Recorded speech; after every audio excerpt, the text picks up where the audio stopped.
South ఇండియాలోని అతి తక్కువ ధరలకి రత్నాలనందించే ఏకైక సంస్థ 6JVR. నమస్తే, నేను Keshav. Welcome to Suman TV. Andhra Pradesh ముఖ్యమంత్రి చంద్రబాబు నాయుడు అమరావతి పర్యటన తర్వాత కొన్ని ఆసక్తికరమైనటువంటి ప్రశ్నలు ఎదురవుతున్నాయి. ఆయన పర్యటించినటువంటి సందర్భంలో అక్కడ చూసినటువంటి కొన్ని భవనాల పైన అందరి కళ్ళు పడ్డాయి. దీనికి సంబంధించి సోషల్ మీడియాలో కూడా ఆసక్తికరమైనటువంటి చర్చ నడుస్తుంది.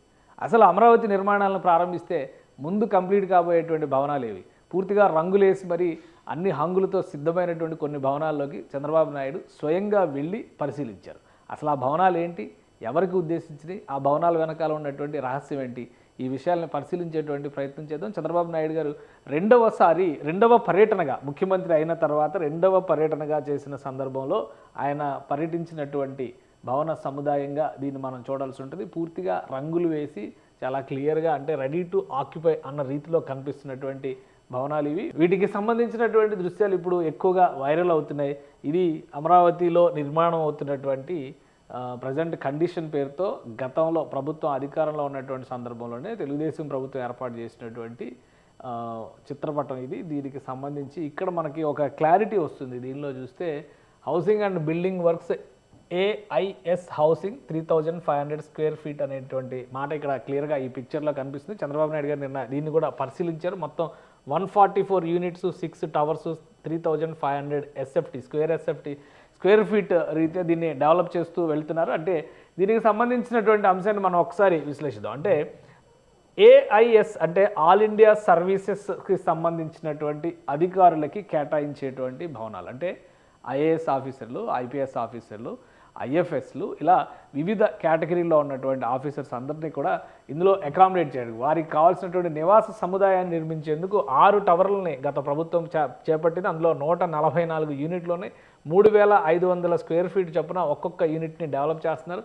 దానికి సంబంధించి క్లబ్ హౌస్ని కూడా ప్రభుత్వం డెవలప్ చేయాలని డిసైడ్ చేసింది. అందులో 7,23,000 చదరపు అడుగుల వైశాల్యంతో ఈ భవనాల నిర్మాణం జరుగుతుంది. మొత్తం podium landscape, total area landscape చూస్తే 1.75, అంటే దాదాపు 2 ఎకరాలకి సరిపడినటువంటి దీనిలో ఈ బిల్డింగ్ల నిర్మాణాలు జరుగుతుంది. ఇంకా ఓవరాల్గా ఏరియాని 5 ఎకరాలని దీనికి కేటాయించారు. పెండింగ్ వర్క్స్, ఫ్లోరింగ్ పెండింగ్ ఉందనేటువంటి ఇంకా డేటా అందులో రాసి పెట్టినటువంటి కనిపిస్తుంది మనకి.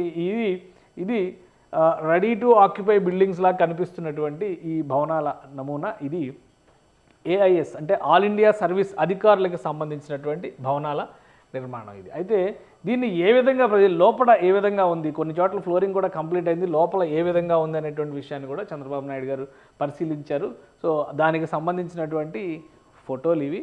అయితే అసలు ఈ మోడల్కి సంబంధించి దీన్ని డెవలప్ చేసేటువంటి సందర్భంలోనే ఏ విధంగా ఉంటుంది, ఒక మోడల్ హౌస్తో సహా గత ప్రభుత్వం ఏర్పాటు చేసింది 5 ఏళ్ల క్రిందట. అంటే గత ఎన్నికలు 2019 ఎన్నికలకు ముందర ఉన్నటువంటి దృశ్యాలను కూడా అప్పుడు విడుదల చేసింది రాష్ట్ర ప్రభుత్వం. 2019 ఎన్నికలకి ముందర రాష్ట్ర ప్రభుత్వం ముఖ్యంగా సిఆర్డీఆర్ రిలీజ్ చేసినటువంటి ఏఐఎస్ ఆల్ ఇండియా సర్వీస్ అధికారులకు సంబంధించినటువంటి భవనాలు అప్పుడు స్టేటస్ని రిలీజ్ చేసింది.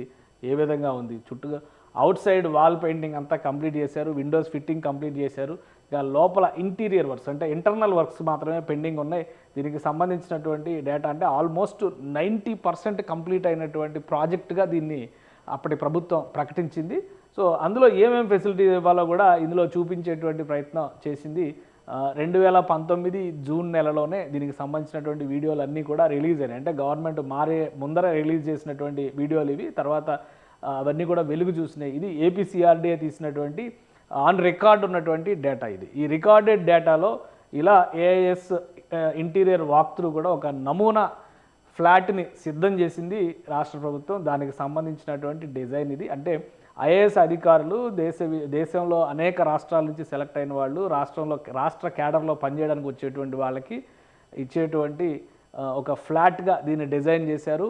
3 BHK ఫ్లాట్ అంటే 3 బెడ్రూమ్లతో తయారు చేసేటటువంటి కట్టినటువంటి ఫ్లాట్ ఇది. అలానే 3500 స్క్వేర్ ఫీట్తో భారీగా రూపొందించినటువంటి ఫ్లాట్ ఇది. వారి ఆఫీస్ అవసరాలకు కూడా, ఎందుకంటే అది ప్రస్తుతం సెక్రటేరియట్, వెలగపూడి సెక్రటేరియట్కి అతి సమీపంలోనే ఉన్నటువంటి నిర్మాణాలు ఇవి. ఫ్యూచర్లో రాబోయేటువంటి గవర్నమెంట్ కాంప్లెక్స్లు కూడా ఇవి అతి దగ్గరగా ఉండే విధంగా డిజైన్ చేశారు. ఇదే తరహాలో ఎమ్మెల్యేలకి, ఎంపీలకి సంబంధించినటువంటి హౌసింగ్ను కూడా ఆంధ్రప్రదేశ్ ప్రభుత్వం దాదాపు ఫైనల్ స్టేజ్కి తీసుకొచ్చింది. ఆ బిల్డింగ్లు కూడా మన అప్పుడు తీసుకున్నటువంటి అవుట్ సైడ్ పెయింటింగ్స్ వర్క్స్ పెండింగ్లో ఉన్నాయి. అంటే ఇవి ఐఏఎస్ ఆఫీసర్స్తో పోల్చి చూసినప్పుడు ఈ బిల్డింగ్లకి సంబంధించినటువంటి పని మరికొంత పెండింగ్లో ఉంది. కానీ ఐఏఎస్ ఆఫీసర్లకి, ఆల్ ఇండియా సర్వీస్ ఆఫీసర్లకి సంబంధించినటువంటి భవనాలు మాత్రం 90% పూర్తయినటువంటి పరిస్థితి ఉంది. అందులో కూడా సీనియర్ క్యాడర్ ఉన్నటువంటి అధికారులు, ముఖ్యంగా ప్రిన్సిపల్ సెక్రటరీ స్థాయిలో పనిచేసేటువంటి అధికారుల కోసం ప్రత్యేక బంగ్లాలని, అంటే మనం దేశ రాజధాని ఢిల్లీలో మనం చూస్తాము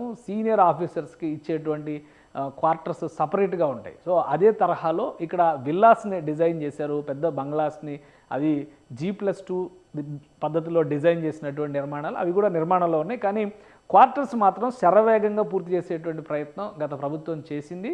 final works, interior works, internal finishing works మాత్రమే పెండింగ్ ఉన్నటువంటి నేపథ్యంలో అమరావతిలో పనులు మొదలుపెట్టిన తర్వాత, రహదారి వ్యవస్థకు సంబంధించినటువంటి పనుల తర్వాత అత్యంత వేగంగా పూర్తి చేసేటువంటి అవకాశం ఉన్నటువంటి నిర్మాణాలు ఆల్ ఇండియా సర్వీస్ అధికారులకు సంబంధించినటువంటి నిర్మాణాలు అనేటువంటి అభిప్రాయం ఉంది. Power supply, water supply, drainage connections వచ్చిన తర్వాత ఇక్కడ ఆక్యుపెన్సీ ఇవ్వడానికి కూడా అవకాశం ఉంది. అంటే ఓవరాల్గా ఇప్పుడున్నటువంటి ప్రభుత్వం, ఇప్పుడు కొత్తగా వచ్చినటువంటి ప్రభుత్వం చూపిస్తున్నటువంటి దూకుడు ప్రకారం చూస్తే కనీసం ఒక ఏడాదిలో ఈ పనులన్నీ కనుక పూర్తి చేయగలిగితే, బేసిక్ ఇన్ఫ్రాస్ట్రక్చర్ కనుక ఇవ్వగలిగితే ఈ కొత్త భవనాల్లో అధికారులు కొలువు తీరడానికి కూడా అవకాశం ఉంది. అంటే మిగతా వాటితో పోల్చి చూసినప్పుడు అత్యంత వేగంగా డెలివరీ చేయగలిగినటువంటి అవకాశం ఉంది అమరావతి ప్రాంతంలో ఈ నిర్మాణాలే అనేటువంటి అభిప్రాయం ఉంది. సో ప్రభుత్వం డెసిషన్ తీసుకునేటువంటి ప్రయత్నంలో ఉంది. ఎందుకంటే గత 5 ఏళ్లుగా పని జరగని నేపథ్యంలో ఆగిపోయినటువంటి పనుల వలన కూడా కొంత ఇబ్బందికరమైనటువంటి పరిస్థితులు అక్కడ ఉన్నాయి. సో వాటన్నిటిని పరిశుభ్రపరచడంతో పాటు మళ్ళీ పనులు ప్రారంభించి వీలైనంత వేగంగా అధికారులకి వాటిని కేటాయించాలనేటువంటి ఆలోచనతో ఆంధ్రప్రదేశ్ ప్రభుత్వం ఉన్నట్టుగా తెలుస్తోంది. సుమన్ టీవీలో మీ పర్సనల్ అండ్ బిజినెస్ ప్రమోషన్స్ కోసం కింది నెంబర్కి కాంటాక్ట్ చేయండి.